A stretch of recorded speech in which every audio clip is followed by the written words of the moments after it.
The world watched in stunned silence as history unfolded before their eyes. The air was thick with anticipation, and the tension was almost unbearable. People from all walks of life, from different corners of the globe, had their eyes glued to their screens, waiting for the monumental announcement that would change the course of history. From the balcony of St. Peter's Basilica, a name echoed through the air. It was unfamiliar to many, yet it carried an undeniable weight of significance. Spoken with reverence and authority, this name sent ripples through the massive crowd gathered below and the millions watching from afar. Cardinal Luis Antonio Tagle, a man known for his compassion and deep connection with the people, had been chosen as the new leader of the Catholic Church.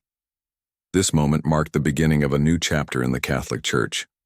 A man from the East, once a humble priest in Manila, now stood as the vicar of Christ, the rock upon which the Church is built.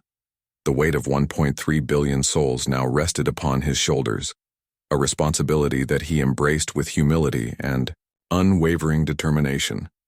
His presence exuded both calm and strength, qualities that would be essential as he navigated the challenges ahead. His ascension was unexpected, a seismic shift in the Church's power structure. Many were caught off guard. Some saw it as a beacon of hope, while others met it with skepticism and uncertainty. The old guard, the traditionalists who clung to rituals and doctrines passed down for centuries, felt the earth move beneath their feet. The balance between preserving tradition and embracing change had never been more delicate. What would this new leadership mean for the future of the Church? The faithful pondered what lay ahead. Would this be a time of renewal and transformation, or would the Church struggle to find its footing in a rapidly changing world? Would Pope Tagle usher in an era of radical reform, or would he find himself shackled by the weight of tradition, unable to bridge the gap between the ancient and the modern? The debates had already begun.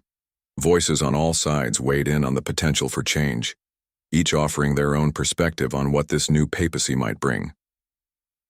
Cardinal Tagle, known affectionately as Chito in his native Philippines, had always been a man of the people.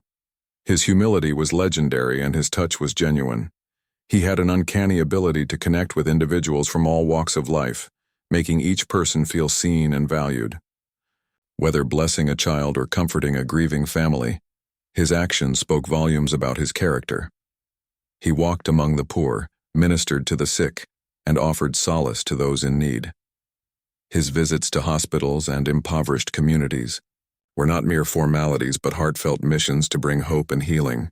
In meetings with government officials and public speeches, he never hesitated to address pressing issues of justice and compassion. His rise through the ranks of the Church was nothing short of remarkable. From a humble parish priest to one of the most influential cardinals in the Vatican, his journey was driven by unwavering faith and an unbreakable commitment to service. Even as he moved into the upper echelons of the Catholic hierarchy, he carried with him a deep empathy for the marginalized and a desire to make the Church a force for good in a world divided by conflict and inequality. His appointment as the Archbishop of Manila further cemented his reputation as a champion of the poor. He continued to fight for the rights of the underprivileged, ensuring that their voices were heard and their needs addressed. He spoke out against corruption and challenged social injustice, always advocating for transparency and accountability. His speeches at anti-corruption rallies and interactions with the media showcased his dedication to ethical governance. He opened the doors of the Church to the marginalized and outcast, creating a sanctuary for those forgotten by society. Yet the Vatican was a different world entirely. An ancient institution steeped in tradition, it moved at its own pace, resistant to change. The Curia, the governing body of the Church, was a labyrinth of power and intrigue. Every whisper carried the weight of pronouncements, and alliances shifted like the sands of time. Tagle's progressive views, his emphasis on social justice and interfaith dialogue, were seen as a threat by some within the Vatican's inner circle. The old guard, the guardians of orthodoxy, watched him with suspicion. Would he be able to navigate the treacherous waters of Vatican politics, reconciling his vision for progress with the weight of tradition? Or would he be swept away, his papacy, becoming a brief and turbulent interlude in the Church's long history. Yet change was in the air. The Vatican, a bastion of continuity in an ever-evolving world, could not remain untouched by the rapid pace of technological advancements, shifting social norms, and global challenges. Climate change, social inequality, and the rise of secularism all posed existential questions for the Church. These were not just abstract concerns. They were real, pressing issues affecting millions. The Church, with its vast influence and moral authority, was uniquely positioned to address these challenges, but it needed to adapt. Tagle, with his modern sensibilities and deep understanding of humanity's struggles, seemed uniquely positioned to bridge the gap between tradition and progress. His approach was one of empathy and inclusivity. He sought a path forward that honored the past while embracing the future. His papacy, many believed, represented an opportunity for the Church to reclaim its moral authority and become a beacon of hope in a world searching for meaning. The faithful looked to him with hope and expectation, believing that he could guide the Church through these turbulent times and into a new era of relevance and impact. But change, even when necessary, is rarely easy. The Church, with its long history and deeply rooted traditions, faced significant resistance from within. There were those who feared that too much change would undermine the very foundation of the faith, that in trying to adapt to the modern world, the Church would lose its essence. The balance between tradition and progress was delicate. The faithful, who had turned to the Church for guidance and support, were wary. Could Tagle bridge the divide between past and present? Could he find a way to honor the Church's rich history while leading it into a future that was inclusive, compassionate, and relevant?